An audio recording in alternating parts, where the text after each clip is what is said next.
तोहरा प्यार के अमृत पी के,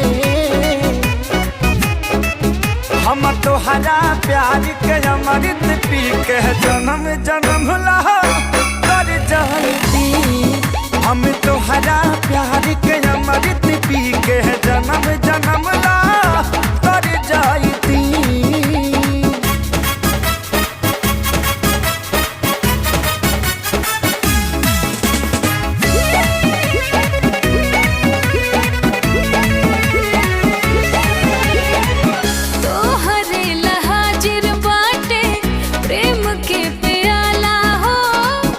बड़े में हर बान हम पे गजब ऊपर वाला हो। ई प्यार के मौसम के नाही अंत होके हो, ई प्यार के मौसम के नाही अंत होके हो।